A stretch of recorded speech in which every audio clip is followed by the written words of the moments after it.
சித்திரை 1 தமிழ் வருடப்பிறப்பு அன்று காலையில் கண் விழித்ததும் இத பாருங்க, பணவரவு அதிகரிக்கும். அது என்ன அப்படிங்கிறத தான் இந்த பதிவுல நம்ம பார்க்க போறோம். அனைவருக்கும் வணக்கம். நான் மிஸ்ஸஸ் அகல்யா ரவிக்குமார். சித்திரை 1ஆம் தேதி தான் இதை பார்க்கணும்னு இல்லை, தினமுமே நீங்க இந்த பொருட்கள்ல கண் விழிச்சிங்க அப்படின்னா உங்க வீட்டில் நேர்மறை ஆற்றலானது அதிகரித்து உங்களுக்கு பணவரவு பல வழிகளில் வரும். இதை ஏதோ சொன்னாங்களே பார்க்கணுமே அப்படின்னு ஒரு செகண்ட் பார்த்துட்டு போனீங்கன்னா அதனால எந்த பிரயோஜனமும் இல்லை. அதை உற்று பார்க்கணும், உணர்ந்து பார்க்கணும். குறைந்தது 2 நிமிடத்திலிருந்து 3 நிமிடங்களாவது அதை உற்று கவனித்து பார்க்க வேண்டும். நம்ம மனசுல உணர்ந்து பார்க்க வேண்டும். ஒரு பொருளை பார்த்தா கூட போதும். இல்லை என்னால் எல்லா பொருளையுமே பார்க்க முடியும்னு நீங்கள் நினைக்கிறீங்கன்னா எல்லா பொருளையும் தாராளமாக பார்க்கலாம். சித்திரை 1ஆம் தேதி காலையில் எழுந்ததும் எந்த பொருளை நம்ம பார்க்குறோமோ அதோட பிரதிபலிப்பு அந்த வருடம் முழுவதும் நமக்கு இருக்கும் அப்படின்னு முன்னோர்கள் சொல்லியிருக்காங்க. சித்திரை வருட பிறப்பன்று அதனால தான் கணிக்காணுதல் அப்படிங்கிற நிகழ்ச்சி நடைபெறும். அதாவது நிறைய பழங்களெல்லாம் ஒரு தட்டில் வச்சு அதில் பூவு, மஞ்சள், குங்குமம், சந்தனம் இது மாதிரி மங்கள பொருட்களையும் வச்சு வெத்தலை பாக்கு வச்சுருக்கணும். அதையும் வச்சு அதோட குலதெய்வத்தோட படம் இருந்தா வைங்க, இஷ்ட தெய்வத்தோட படம் வைக்கலாம், விநாயகர் படம் வைக்கலாம். இந்த தெய்வத்தோட படத்தையும் வச்சு அதை தான் முதல்ல தரிசிக்கும்படி செய்வாங்க. இதை தான் கணிக்காணுதல் அப்படிம்பாங்க. சரி, இப்ப எந்த பொருட்கள்ல நம்ம கண் விழித்தோம் அப்படின்னா நமக்கு வருடம் முழுவதும் பணவரவு வரும் அப்படிங்கிறத நம்ம பார்க்கலாம். முதல்ல வெள்ளிக்காயின். தங்கத்தை விட பார்த்தீங்கன்னா வெள்ளிக்கு ஈர்ப்பு சக்தி அதிகம். அதனால வெள்ளிக்காயின், அதுவும் மகாலட்சுமி பொறிக்கப்பட்ட, குபேரன் பொறிக்கப்பட்ட வெள்ளிக்காயின் இருக்குன்னா அது மிகவும் சிறப்பு. இல்லை அப்படின்னா நீங்க சாதாரண வெள்ளிக்காயினே எடுத்துக்கலாம். அதை பக்கத்துல படுக்கிற இடத்துல வச்சுக்குங்க. இல்லை அந்த கனி காணுதல் மாதிரி அந்த மங்கள பொருட்கள் கனியெல்லாம் உங்க ஒரு தாம்பாள தட்டில் போட்டு பக்கத்துல ஒரு டேபிள்ல வச்சிருக்கீங்கன்னா அதுலயும் இந்த வெள்ளிக்காயினை நீங்க வச்சுட்டு அதை எடுக்கிற மாதிரி டக்குன்னு எடுத்து கண் விழிக்கிற மாதிரி இருக்கணும், வச்சுக்கலாம். இல்லை தலைக்கு அடியிலேயே நீங்க வச்சுக்கலாம். இந்த வெள்ளிக்காயினை எடுத்து அதை காலையில பாருங்க. அந்த வெள்ளிக்காயினை நல்லா கைகள்ல எடுத்து அதை உணர்ந்து நமக்கு நன்கு பணவரவு இந்த வருடம் வரும், தொழில்ல நல்ல லாபம் கிடைக்கும், தொழில்ல முன்னேற்றம் இருக்கும் அப்படின்னு பாசிட்டிவான திங்கிங்கோட நீங்க நினைச்சி அந்த காயினை உணர்ந்து பாருங்க. அடுத்தது தங்கக்காயின். தங்கக்காயினையும் இதே மாதிரி எடுத்து 2 நிமிடமாவது 3 நிமிடமாவது அதை உற்று நோக்க வேண்டும்.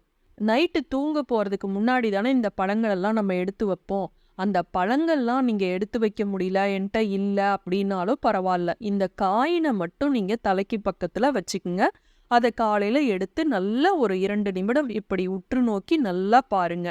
இது மாதிரி வெள்ளிக்காயின், தங்கக்காயின் இந்த மாதிரி நாணயங்கள்ல நீங்க கண் விழிச்சிங்க அப்படின்னா, அடகு வச்சுட்டு மீட்க முடியாமல் ரொம்ப நாளா கஷ்டப்படுறீங்க அப்படின்னா உங்களுக்கு பணமானது பல வழிகள்ல அதற்கு பிறகு சேரும்.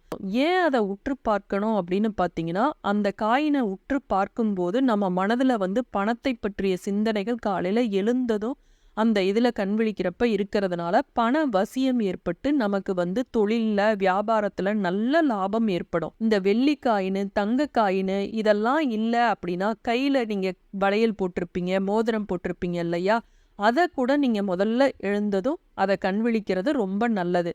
அடுத்தது தங்க நாணயமும் இல்லை, வெள்ளி நாணயமும் இல்லை அப்படின்னு நினைக்கிறவங்க எல்லோர்கிட்டையுமே 5 ரூபாய் நாணயம் இருக்கும். கண்டிப்பா 5 ரூபாய் நாணயம் தான் எடுக்கணும். ஏன்னா இந்த 5 அப்படிங்கிற எண் குபேரனுக்குரியது. அதனால 5 ரூபாய் நாணயத்தை எடுத்து அதை நல்லா தடவி உற்று பார்த்து குபேரனோட உருவம் அதுல தெரிவதாக உணர்ந்து அந்த காயினை உற்று நோக்க வேண்டும். குறைந்தது 2 நிமிடம் அல்லது 3 நிமிடம் பார்க்க வேண்டும். அதற்கு பிறகு இந்த வெள்ளிக்காயினாயிருந்தாலும் சரி, தங்கக்காயினாயிருந்தாலும் சரி, 5 ரூபாய் நாணயமாயிருந்தாலும் சரி, அதை பீரோவில் வச்சிருங்க. புதுசாக நம்ம சேனலை பார்க்குறீங்க அப்படின்னா மறக்காமல் சப்ஸ்கிரைப் செய்யுங்க. பக்கத்திலேயே பெல் பட்டன் இருக்கும், அதில் ஆளுங்கிற ஆப்ஷனை தொட்டிங்க அப்படின்னா நான் போடுற வீடியோ எல்லாமே உடனுக்குடனே உங்களுக்கு நோட்டிஃபிகேஷனில் காட்டும். வீடியோ பிடிச்சிருந்ததுன்னா மறக்காமல் ஒரு லைக் கொடுங்க, உங்கள் ஃப்ரெண்ட்ஸ்க்கெல்லாம் ஷேர் பண்ணுங்க. அடுத்தது தாமரை மலர். தாமரை மலரில் தானே மகாலட்சுமி அமர்ந்திருக்கிறார். இந்த தாமரை மலர் சித்திரை 1ஆம் தேதி கண்டிப்பாக வீட்டில் வாங்கி வச்சுக்குங்க. இதை சாமி கிட்ட வைக்கிறதும் உகந்தது. நீங்கள் காலையில் கண் விழிக்கணும் அப்படின்னா இரவே ஒரு தட்டில் இந்த தாமரை மலரை வச்சு நல்லா லைட்டாக தண்ணி தெளிச்சிருங்க. அது நல்லா மலர்ந்து இருக்கும். அது மாதிரி செஞ்சுட்டு நீங்கள் காலையில் எழுந்ததும் தலைக்கு பக்கத்தில் ஒரு தட்டில் வச்சுருந்தீங்கன்னா அதை எடுத்து நம்ம கண் விழிக்கிறதுக்கு ஈஸியாக இருக்கும். அதை வந்து நல்ல ஒரு 2 நிமிடம் 3 நிமிடம் உற்று நோக்குங்கள். அதுல வந்து மகாலட்சுமியோட உருவம் தெரிவதாக மனக்கண்ணுல உணர்ந்து, எனக்கு பணம் நிறைய வழிகள்ல வரப்போகுது, எனக்கு தொழில்ல நல்ல லாபம் கிடைக்க போகுது, முன்னேற்றம் கிடைக்க போகுதுன்னு பாசிட்டிவான திங்கிங்களோடு அந்த மகாலட்சுமி உருவமும் அந்த தாமரையில் தெரிவது போல உணர்ந்து அந்த தாமரை மலரை பாருங்க. அடுத்தது தீபம். வீட்ல வந்து காலையிலேயே மற்றவர்கள் பெண்கள் எழுந்திருந்து தீபம் ஏற்றி வைத்திருந்தார்கள் அப்படின்னா அந்த தீபத்தை பார்க்கறது ரொம்ப நல்லது. அது காமாட்சி விளக்கா இருக்கலாம், குத்து விளக்கா இருக்கலாம், அகல் விளக்காக இருக்கலாம், எந்த விளக்கோ அந்த தீப ஒளிச்சுடரை பார்க்கறது அவ்வளவு நல்லது. அப்படி பார்க்கறது மூலமா குழந்தைங்க எல்லாம் பார்க்கறாங்க அப்படின்னா அவங்களுக்கு கல்வியில் வந்து முன்னேற்றம் கிடைக்கும், ஞானம் கிடைக்கும், செல்வம் கிடைக்கும், அனைத்தும் உங்களுக்கு வந்து சேரும் இந்த தீபச்சுடரை பார்க்கறது. அடுத்தது குலதெய்வத்தோட போட்டோவை பாருங்க, இஷ்ட தெய்வத்தோட போட்டோவை பாருங்க, விநாயகரோட உருவத்தை பாருங்க, சித்தர்கள் மகான்களோட உருவத்தை நீங்க பாருங்க. வேற மதத்துல இருக்கிறவங்க உங்களுக்குன்னு ஒரு குறியீடு இருக்கும் இல்லையா, அதை நீங்க பார்க்கலாம். அதையும் நீங்க தொடர்ந்து 2 நிமிடம் அல்லது 3 நிமிடம் மனமுருக பார்க்க வேண்டும். எந்த தெய்வத்தை பார்க்குறீங்களோ அந்த தெய்வத்தோட மந்திரம், ஸ்லோகம் இல்லை அந்த நாமம் வெறும் பேராவது ஓம் நமோ நாராயணாய அப்படின்னு அந்த பெருமாளை பார்க்குறீங்கன்னா அந்த வார்த்தையை சொல்லி வாய் விட்டு சொல்லணும். வாய் வந்து மந்திரத்தை சொல்லுது, கண்களால் அந்த தெய்வத்தை பார்க்குறோம், காது வந்து அதை கேட்குது, கையை கூப்பி வணங்குறோம், மனம் உருக அந்த தெய்வத்தை நினச்சி வணங்குறோம்.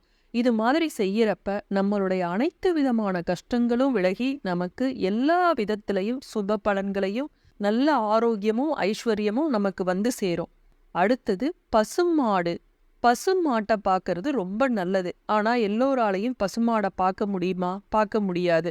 அதனால கோமாதா போட்டோ ஒன்று வாங்கி பெட்ரூம்ல எப்பவுமே ஒட்டி வச்சிருக்கலாம். அதை பார்க்கறப்ப காலையில எழுந்ததும் கண் விழிச்சிங்க அப்படின்னா ரொம்ப நல்லது. நிறைய பேர் இந்த பெட்ரூம்லலாம் சீனரி ஒட்டுறவங்கலாம் இருப்பாங்க. அவங்கலாம் இந்த மாதிரி கோமாதா படத்தை வாங்கி வச்சுக்குங்க. கோமாதால அனைத்து தெய்வங்களும் இருக்கிறதாக ஐதீகம். அதனால கோமாதா போட்டோ வந்து வாங்கி வச்சு அதை ஒட்டி பாருங்க. வெள்ளை கலர்ல இருக்கக்கூடிய பசுமாட்டை பார்க்கறது ரொம்ப நல்லது. அடுத்து கோபுர தரிசனம். கோபுர தரிசனம் பாபம் போக்கும் அப்படிம்பாங்க. பக்கத்துல கோவில் இருக்கிறவங்க இந்த காலையில எழுந்ததும் நம்ம பார்க்கக்கூடிய பொருட்கள்ல இதெல்லாம் பார்த்துட்டு அதற்கப்புறம் கோபுரம் தரிசனம் செய்வதும் ரொம்ப நல்லது. அடுத்தது வெள்ளை குதிரை. வெள்ளை குதிரையோட போட்டோவை வந்து வீட்டுல வந்து ஒட்டி வச்சுக்குங்க. இதுல எப்படி இருக்கணும் குதிரை அப்படிங்கிறது ரொம்ப முக்கியம். இந்த குதிரையானது அமைதியா அப்படியே நிக்கிற மாதிரி இருக்கக்கூடாது. ஓடிக்கொண்டிருக்கிற குதிரையை தான் நம்ம பார்க்கணும். இந்த குதிரையானது ஆனா வெள்ளை குதிரையாக தான் இருக்கணும். இந்த குதிரை ஒரு குதிரையா இருக்கணும் அல்லது 7 குதிரை படம் இருந்தது அப்படின்னா அதை ஒட்டி வச்சு நீங்க பார்க்கலாம். தொழில்ல நல்ல முன்னேற்றம் ஏற்படும் இதை பார்க்கும்போது. அடுத்தது தேன். தேன்கிறது மகாலட்சுமிக்கு உகந்த பொருள். மகாலட்சுமிக்குன்னு இல்லை, எந்த தெய்வங்களுக்கும் நம்ம அபிஷேக பொருட்கள்ல மிக முக்கியமானதாக சொல்லப்படுவது இந்த தேன் தான். கணவன் மனைவி ஒற்றுமை அதிகரிக்கணும், நம்ம சொல்லக்கூடிய வாக்கு பலிதம் ஏற்படணும் அப்படின்னா இந்த தேனை வந்து காலையில கண் விழிக்கிறப்ப நீங்க கண்டிப்பா பார்க்குற மாதிரி வச்சுக்குங்க. இந்த கனி காணுதல் அப்படிங்கிற ஒன்று தட்டில் வச்சிருப்பீங்கல்ல, அதுலேயே இந்த தேனையும் வச்சுக்குங்க. தேனை அப்படியே நம்ம கையில் எடுத்து, அதாவது பாட்டிலில் வச்சுருந்தாலும் சரி, அந்த பாட்டிலோட அந்த தேன் வந்து பார்க்குற மாதிரி இருக்கணும். அதை எடுத்து நம்ம முதல்ல தேனை பார்க்கணும். அது மாதிரி தேனை பார்த்துட்டு அந்த தேனை வந்து காலையில் சித்திரை 1 நம்ம சாப்பிட வேண்டிய மிக முக்கியமான பொருள். காலையில் முதல் பொருள் இந்த தேனாக தான் இருக்கணும். தேன் என்பது தானும் கெடாது, தன்னை சார்ந்தவர்களையும் கெடவிடாது அப்படிம்பாங்க. தெய்வங்களுக்கு உகந்ததாக, அதனாலதான் இது அபிஷேக பொருளாக பயன்படுது. தேனை வந்து காலையில முதல்ல இதை சாப்பிடுங்க. அந்த வருடம் முழுவதும் உங்களுக்கு நல்லதாதான் அமையும். இந்த தமிழ் வருடமானது சித்திரை 1 ஞாயிற்றுக்கிழமையில வருது. ஞாயிறு அப்படின்னாவே சூரியனை குறிக்கக்கூடியது. அதனால சூரிய வழிபாடு கண்டிப்பா செய்யணும். காலையில எழுந்ததும் நீங்க குளிக்காட்டி கூட பரவாயில்ல, கிழக்கு திசை நோக்கி நின்று சூரியன் உதயமாகக்கூடிய அந்த நேரத்துல தான் வழிபடணும். அதற்கு பிறகு சூரியனை பார்க்குறேன் அதெல்லாம் கிடையாது. சூரியன் உதயமாகக்கூடிய நேரத்துல மேகமூட்டமாக இருந்தாலும் சரி, அந்த நேரத்துல சூரியனை வணங்குனீங்க அப்படின்னா சூட்சும ரூபத்துல பல பலன்கள் உங்களுக்கு வந்து சேரும்.